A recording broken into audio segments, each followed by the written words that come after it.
Hey, bro, we only got like 35 minutes in this session. Make it quick. Sold everything that I plan to sell. Told everybody that I plan to tell. Chasing dreams and I hope it goes well. Chasing dreams and I hope it goes well. Told everybody that I plan to tell. Sold everything that I plan to sell. Chasing dreams and I hope it goes well. Chasing dreams and I hope it goes well. Told everybody that I plan to tell. Chasing dreams and I hope it goes well. Sold everything that I plan to sell. That I plan to sell and I plan to tell. Chasing dreams and I hope it goes well.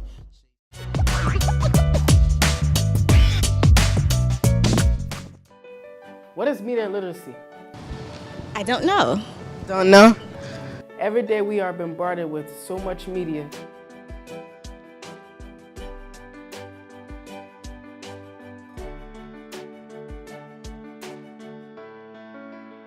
We watch videos on YouTube, like photos on Instagram, and retweet posts on Twitter.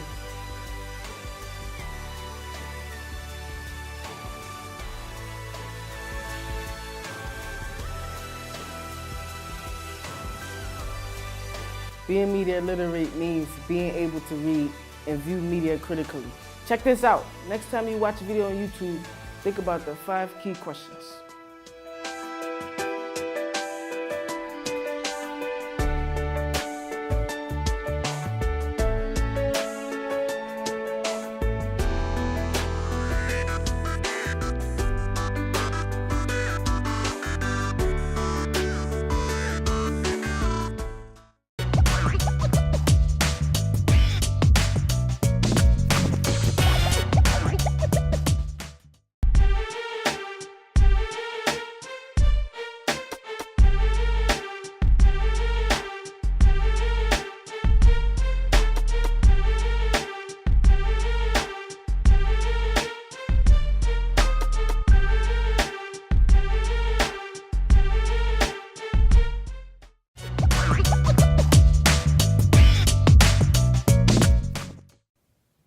Hello, my name is Devante, and did you know that all media messages are constructed?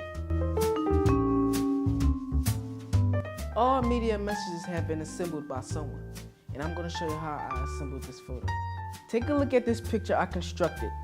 I made the choice to crop out the picture because I didn't like the background. I also changed the color because I believe that black and white photograph really capture moments way better than color photos. Some people might think that black and white photos are the best, and some people might not. But guess what? I am the creator of this media, and I choose what you see and what you don't see. Black and white photography is dope, and just like me, other people have their own ideas and experience that impact what they make.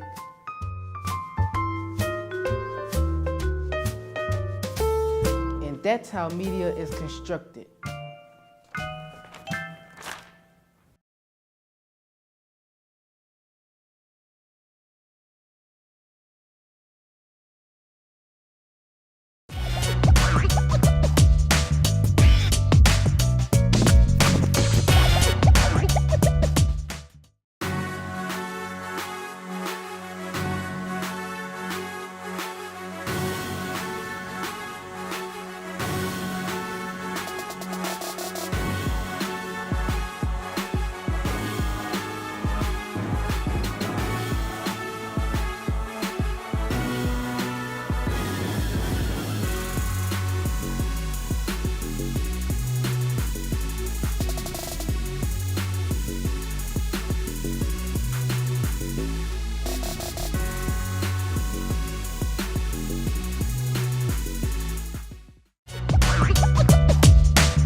Self-check that, John. 10 tips to fact-checking the news. Number 1. Look at the URL. If it ends with .com, .co, or .lo, be suspicious. These are often fake or satirical versions of real news sources. For example, abcnews.com, .co, or Newslo. Number 2. Read other sections of the website. Does the website look professional? Does the language sound serious and credible? Or do they use strange sounding language and incorrect grammar? Number 3. Look for quotes. A serious news article often has quotes from experts. If there are no people quoted, that can be a tip-off that the news is fake. Number 4. Who is quoted? If there are people quoted, make sure he or she is a credible source, such as an academic who has cited research. Look for links where you can learn more about them. Do a Google search and see if they come up. Number 5. Look for an author. Lack of author attribution may, but not always, signify that the news story is suspect and requires verification. Number 6. Check out the photos. Just because someone posts a photo to accompany a news item doesn't make it a truthful depiction of the content. Be wary of photos without a credit, attribution, or link to a source. Number 7. Cross-reference. If the news is especially provocative, check around the internet to see if other news sources offer reporting on the same topic or event. There should be, especially about one that makes you upset. Number 8. Diversify your news sources. Sometimes a source can provide both real and fake news. For example, if you read the Daily Kos, the Huffington Post, and Fox News, it might be wise to verify their coverage with other sources. Number 9. Sponsored content is an ad. If it says sponsored content, this is an advertisement, not real news coverage. Number 10. Some news sites are satirical. Some outlets intentionally make fun of current events. For example, The Onion, the Browitz Report from The New Yorker, and Clickhole. If you're not sure, read the comments before sharing.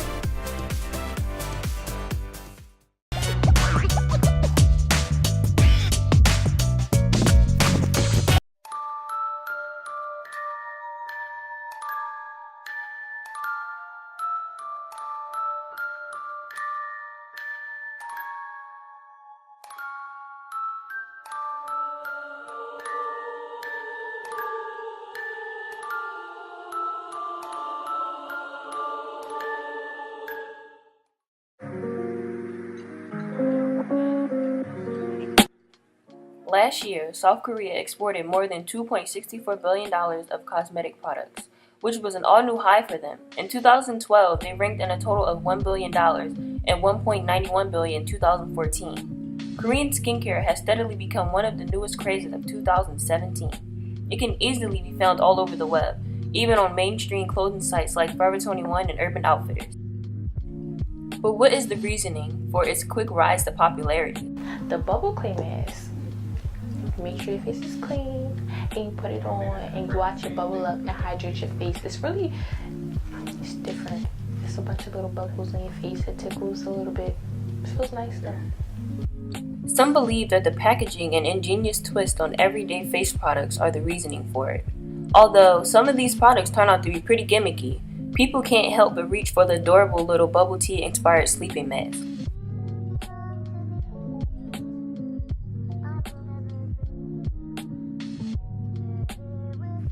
Korean skincare products often have natural and sometimes even unusual ingredients in them. Some of the popular ones are snail extract, bee venom, placenta, gold, and iron powder.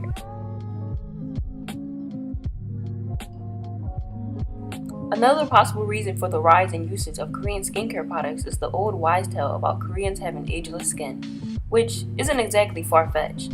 There are some women in their 30s that could easily be mistaken for a teenager. Koreans are known for taking skincare extremely serious. In Korean shopping districts, there are spas and beauty shops on every corner. They even have an everyday 10-step skin regimen that helps keep their skin blemish-free and youthful. But then again, another thing to take into consideration about this routine is that some start doing it as early as the age of 11. A combination of genetics, an early start, and unique products is the key to flawless Korean skin, in my opinion anyways. But maybe it is possible for an average American male or female to achieve this in the comfort of their own home. Now, I'm going to go into depth about the infamous 10-step Korean skincare routine. The first step is to use an oil cleanser. This is used to wash off leftover makeup and dirt from your day. An alternative to using a cleanser would be simply just using oil, like perhaps coconut oil. The second step is to use a water-based cleanser. This is used to remove residue from your oil cleanse and the remaining impurities left in your face, aka your skin. The third step is to exfoliate. Apparently, this is a crucial step if you're wanting a polished complexion, plus if you want to get rid of dead skin cells. The fourth step is to use a toner. A toner helps to balance your skin's pH levels while also prepping your skin with a bit of hydration to help your skin absorb more treatments. The fifth step is to use an essence. An essence is for hydrating and aiding skin repair. The sixth step is to use a serum. Serums are used to address any issues that you may have, including brightening, pore refining, pigmentation, wrinkles, and acne. The seventh step is to use a sheet mask. Sheet masks are used to deeply nourish your skin. The eighth step is to use an eye cream. Eye creams are used for extra hydration and protection for the delicate skin around your eyes. The ninth step is to use a moisturizer. Moisturizers are used to keep skin protected and hydrated, while also sealing in all the work that you've done in the previous steps. The 10th and most important step is to use some form of sun protection. Sunscreen is important because it helps prevent premature aging from UV rays while also decreasing your odds of getting skin cancer.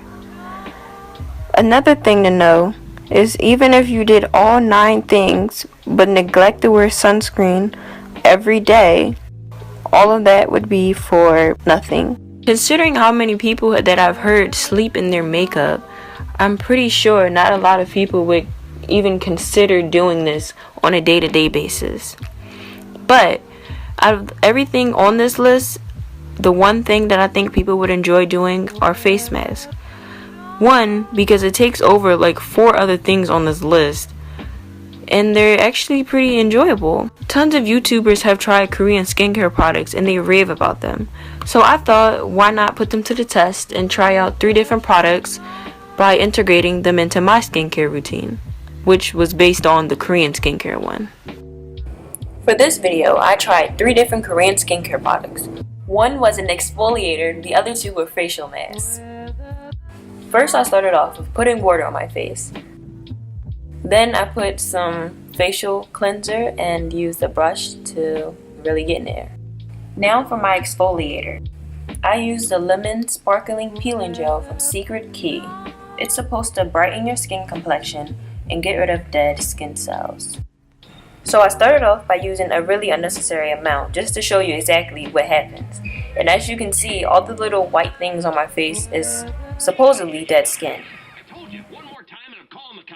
After I felt like I had massaged it all into my face, I rinsed my face off, then used a toner and a moisturizer. Now I'm just prepping my skin for the clay mask. The clay mask that I used that day was the Blackout Pore Minimizing Pack from Secret Key. Basically, this mask is supposed to unclog your pores while also gently exfoliating.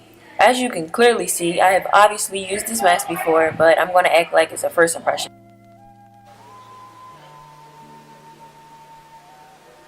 It smells like I don't know, like it smells weird, like maybe actual clay. So I started off by just randomly putting it all over my face until my face was covered.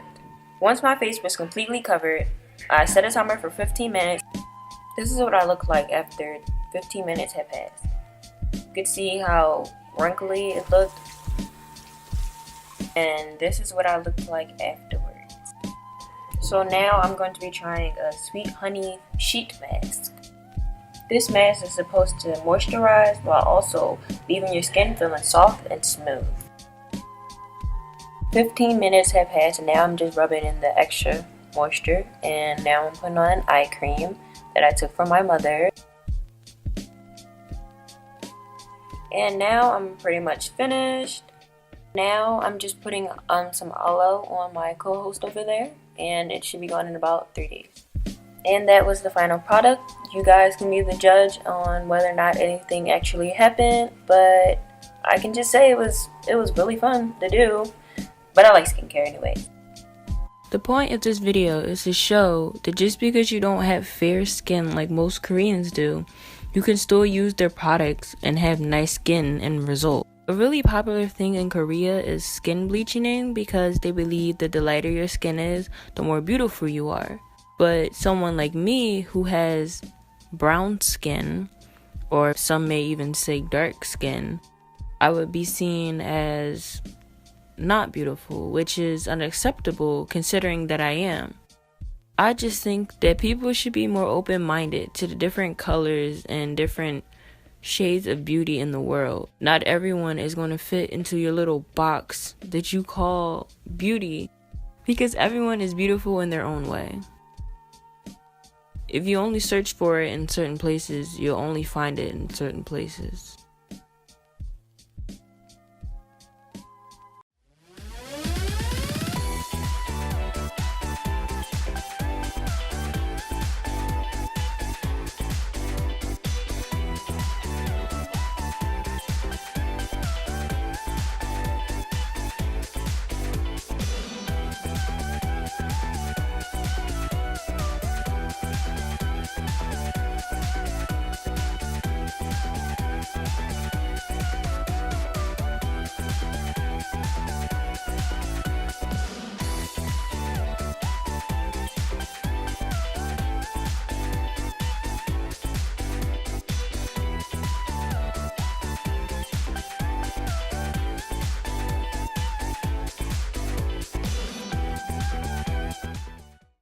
Out all night, 500 bulls, all in one pot, and you a shit, so it's on sight.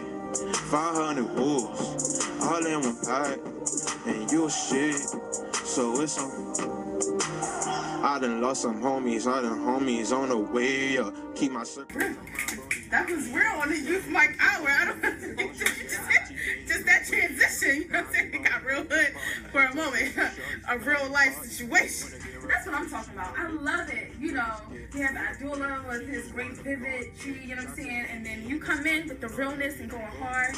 No time to lead on, but I'll tell you, don't hesitate. Want you pick a face, get real fit, tell you.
Friendship is way more precious than how people take of it. Friendship, for many people, is just someone for you to just hang out with. But in my opinion, friendship is more than that. They help you go through the hardest times out there, like for example, like moving, divorce, all that stuff.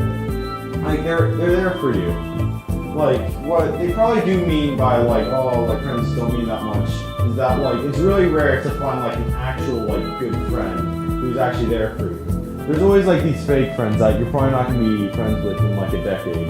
Like in a decade, like probably like half the friends you're friends with in high school, you're probably not gonna even be acquaintances with them. And the bright side about the true friends is that even when like times are tough, they're there for you, and like they will do whatever it takes to like help you like move forward.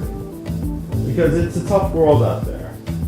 Many things will get in your way, but if you rely on your good friends, I'm pretty sure that things will just go fine.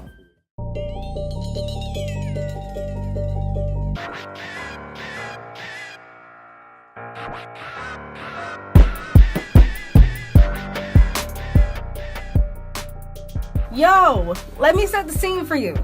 I walk out of my house in Northeast Philadelphia. The destination is the corner store to buy some chips. And who should I see? Two little boys yelling at me. Hi, you're a girl. Excuse me. I know that. They try to get my attention, and I keep walking. And then I go to my house, and I'm like, Mom, it happened again. And she says, don't worry about it. Little boys probably haven't been around long enough to see that women cut their hair. A year ago, I cut my hair. Before, it was shoulder length, and every once in a while, I rocked extensions, like dope for real. But then I thought I had alopecia. That's a condition in which your hair follicles are attacked by your immune system. So to even out my hair, I cut it, so that it wouldn't look as weird. Ever since then, guys and girls think I'm gay. I don't think it's a bad thing, but the thing is I actually like boys, and I want to date boys.